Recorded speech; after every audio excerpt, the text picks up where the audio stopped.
Ok, alors pour ce deuxième discours, je vais vous parler toujours de la protection des données d'une façon peut-être un peu plus austère, mais euh, assez intéressante quand même. Nous sommes en janvier 2018 et cette année, il y a deux choses assez importantes à savoir. J'ai commencé d'ailleurs, vous pouvez interpréter. Pardon. Il y a deux éléments assez importants dont je pense qu'on va beaucoup entendre parler.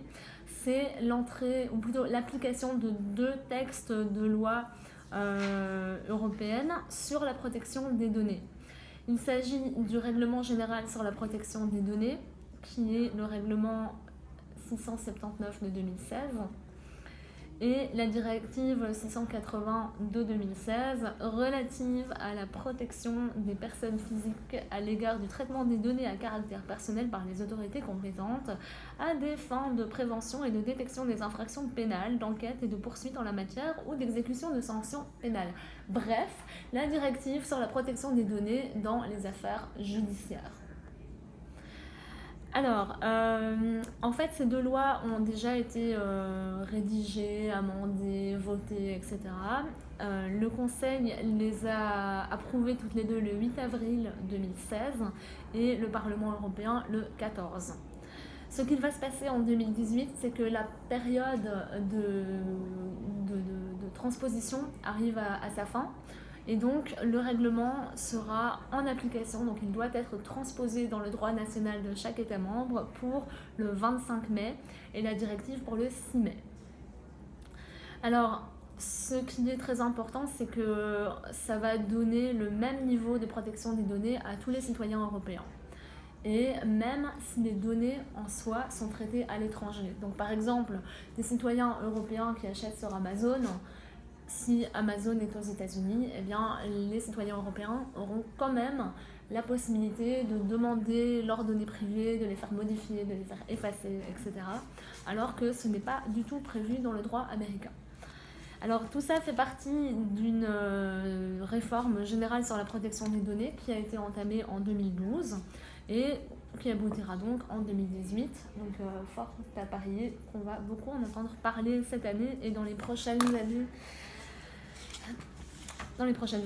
Alors, le règlement, donc il vise les personnes, donc c'est pour, disons, les cas normaux lorsqu'il n'y a pas de procès, et il vise à donner un meilleur contrôle des données personnelles aux gens.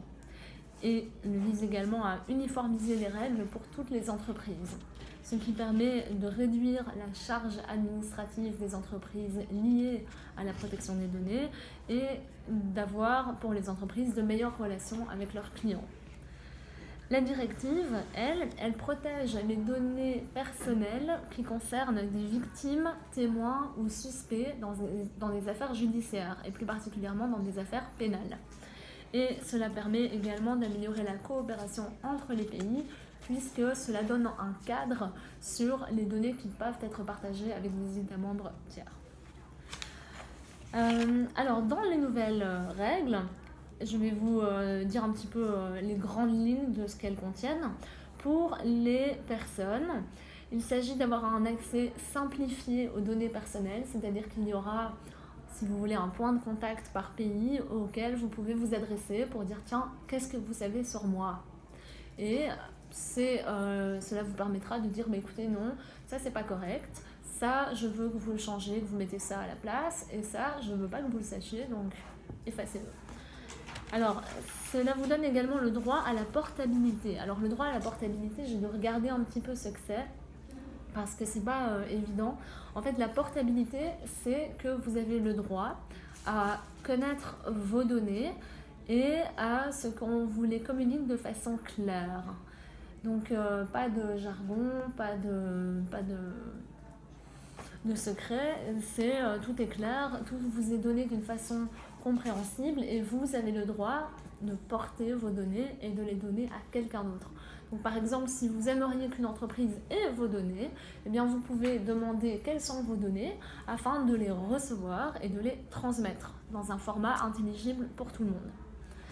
Alors, il y a également le droit à l'oubli qui est davantage précisé. Il y a eu plusieurs arrêts de la Cour de justice à ce sujet Et dans la nouvelle directive, on explique un peu mieux ce qu'est le droit à l'oubli et on donne toute une série de critères qui permettent de faire une demande pour effacer certaines informations qui vous concernent sur Internet.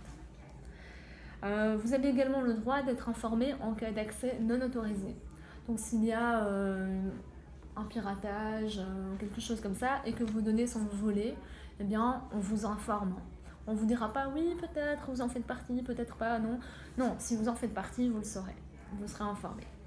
Alors pour les entreprises, c'est une énorme simplification également parce que c'est le même droit qui vaut sur tout le continent.